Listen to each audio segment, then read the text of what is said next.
Hello student, I am Anil Kumar from Prahlad Swarup Saraswati Vidya Mandir Senior Secondary School, Jagirabad, Bulandshahr. Watch this video from the beginning to the end to learn properly. In this video, I am going to teach you translation. How to translate Hindi to English in board examination. Students, यहाँ पर कुछ step, कुछ structures, step by step you will learn how to translate. पहले लड़ाई कुछ मनुष्यों के बीच होती थी. पहले का मतलब इन ओल्ड डेज या in ancient time.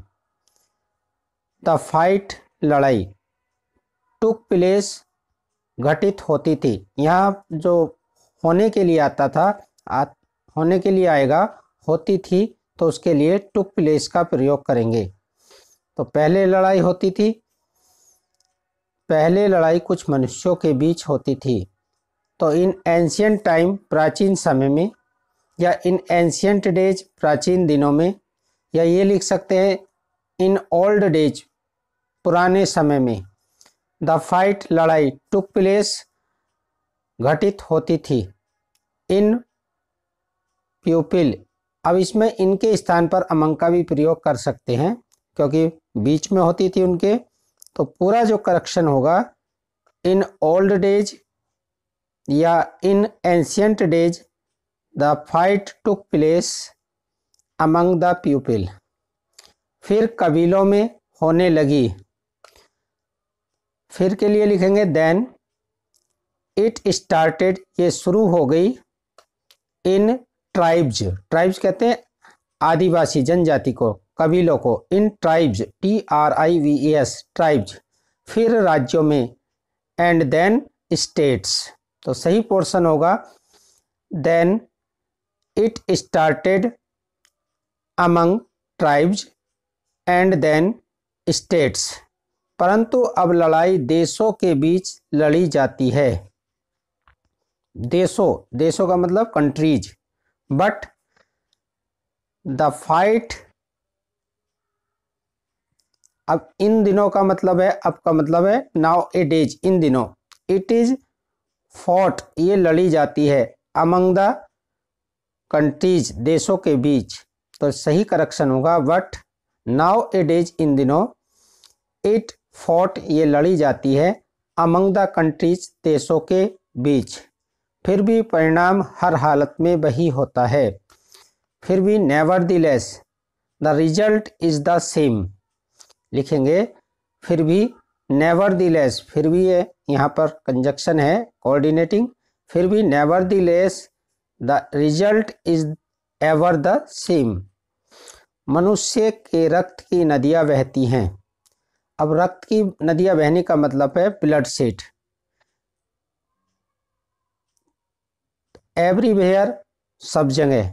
Here is blood shed क्योंकि ब्लड शेड होता है, रक्त की नदियाँ बहती हैं. लोग मरते हैं. Man dies. अब ये MEN लिखेंगे तो डाई का प्रयोग करेंगे. Man die. स्त्रियां विधवा और बच्चे अनाथ होते हैं. The women becomes. बिकम लिखेंगे become widows and children orphans. Become एक बार यूज करेंगे, एंड से जोड़ेंगे एंड चिल्ड्रन ऑर्फन्स. कहने में तो किसी एक देश की जीत होती है. For the sake of talking. कहने में को लिखेंगे for the sake of talking. One country एक देश. वन कंट्री एक देश.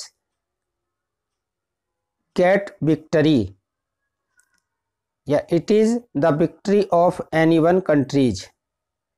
या ये लिख सकते हैं in the sake of talking one country gets victory. परंतु असल में आजकल की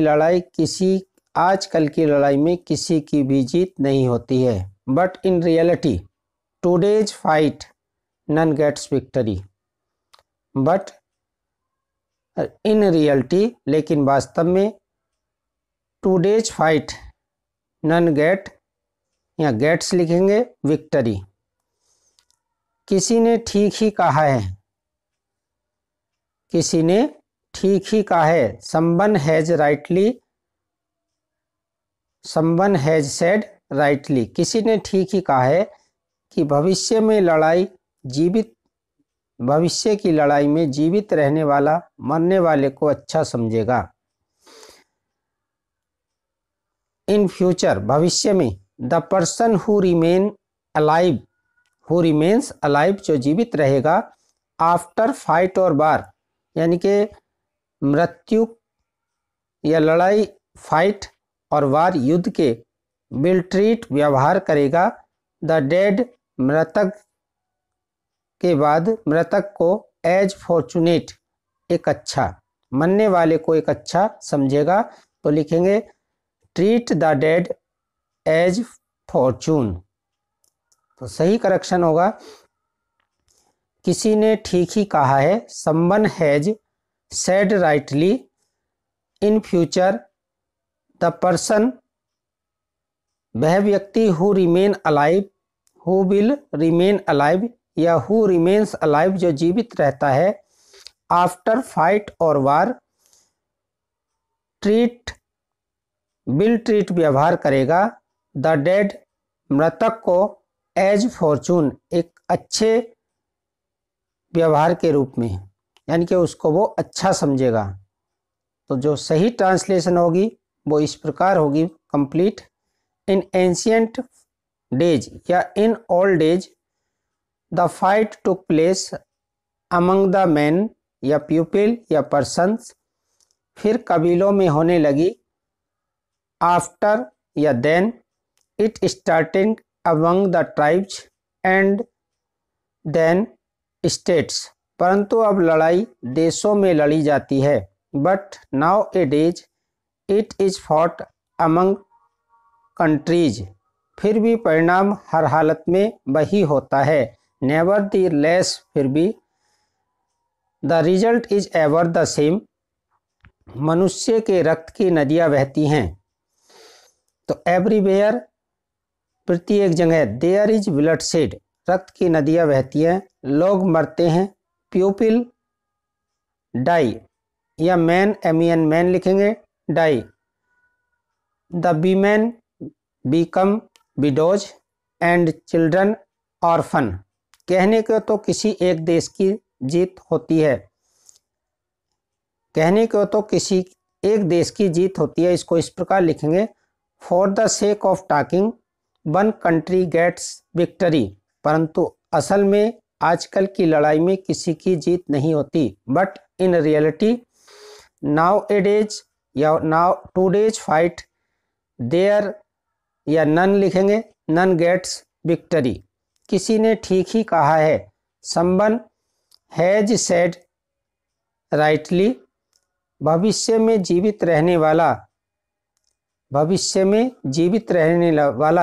इन future who will remain alive या हु रिमेन्स अलाइव, जो जीवित रहेगा, आफ्टर फाइट एंड वार और वार, विल ट्रीट व्यवहार करेगा, द डेड मृतक के साथ, एज फॉर्चून अच्छा। तो ये इस प्रकार बन जाएगा, किसी ने ठीक ही कहा है, someone has said rightly, in future who remains alive after fight और war will treat the dead as Fortune.